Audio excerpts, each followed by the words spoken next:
जो लोकाभिमुखी काम चली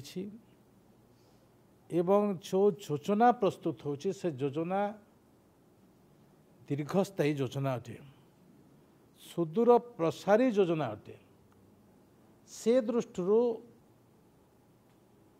विगत दिन में ओडिशार महामहिम राज्यपाल से विभिन्न राज्य रे काम करिसंती केंद्र सरकार रे से सांसद रे काम करिसंती तांकर अनुभव अच्छी एवं जो दायित्व वर्तमान ओडिशार महामहिम राज्यपाल हिसाब रे दायित्व नहीं से दृष्टि आम विभाग काली तांको बासभवन रे एक आलोचना चक्र होता आम विषय नहीं समीक्षा होता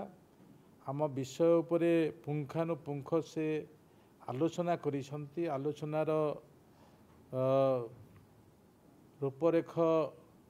से विभागीय अधिकारी समस्त को कहिसंती मो से विषय को जीवापाई चाहिए नहीं किंतु सबुठार बड़ कथा तांकर दूरदृष्टि संपन्न रे एवं जो पंचायत राज आईन व्यवस्था भितरे आमे ओडिशार पंचायत को आहुरी उन्नत करिबा पाई से गोटे जो प्रस्ताव देइछंती से प्रस्ताव को आमे सादर ग्रहण करिछु एवं ये व्यवस्था भी आम संविधान रो पंचायत राज व्यवस्था भितरे अवस्थापित अच्छी आमे पंचायत पुनर्गठन करि परिबा ब्लॉक पुनर्गठन करिबा पुनर्गठन कले प्रशासन लोकों पाखक पहुँचब लोक योजना जानी पारिबे जेते बेले लोक योजना जानी पारिबे सेते बेले लोकंकर समस्या दूर हो पारिबो एवं सरकार किछि करूछंती बोलिका से भी हृदबोध करि पारिबो से दृष्टि नहीं विभिन्न राज्य रे गोटे गाँ गोटे पंचायत भी अच्छी ये प्रकार इतिहास आमे भी जानिछु जेते बेले इतिहास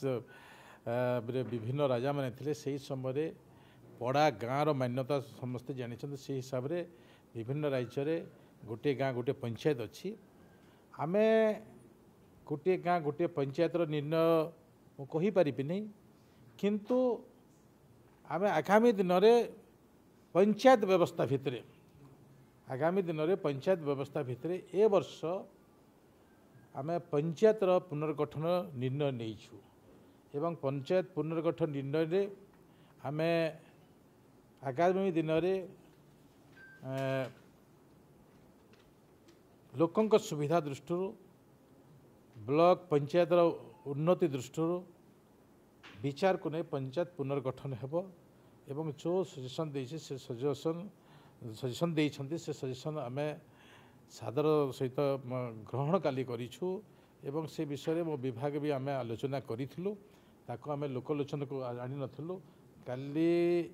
आलोचना भितरे आमको भी गोटे सौभाग्य मिलला ए सजेसन को आमे अपनार करिवो आम 2027 आगरू पंचायत पुनर्गठन हेबो एवं 2029 आगरू ब्लॉक पुनर्गठन हेबो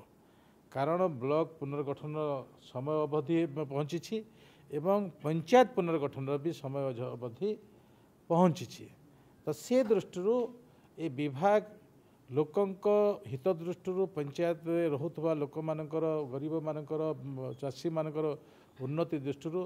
तांकर योजना प्रस्तुत करुछंती एवं निश्चित भाव में आगामी दिन में से सुविधा ओडिशार जनसाधारण ही पाइबे ये अनुभव करुछु भाव में पंचायत पुनर्गठन हम पंचायत निर्वाचन पूर्व 2027 जो निर्वाचन हम निर्वाचन आगुरी आम पंचायत पुनर्गठन 2026 रे करिवो ए प्रकार निष्पत्ति ये सरकार नहीं से दृष्टि डबल इंजिन सरकार निष्पत्ति को जनसाधारण अपेक्षा करने मो अनुरोध करुच्ची पुनर्गठन 2029 निर्वाचन आगुरी जो साधारण निर्वाचन हम साधारण निर्वाचन समय आगुरी आम ब्लॉक पुनर्गठन भी निर्णय आज सरकार मोहन माझी नेतृत्व जो सरकार गठित होइछि ए सरकार निर्णय नब ए प्रकार व्यवस्था भितर आम अच्छु। नया संसदीय क्षेत्र किंबा नया विधानसभा क्षेत्र भी जदि ब्लॉक पुनर्गठन को संभावना अछि देखु एथिपाई विभिन्न परिचय को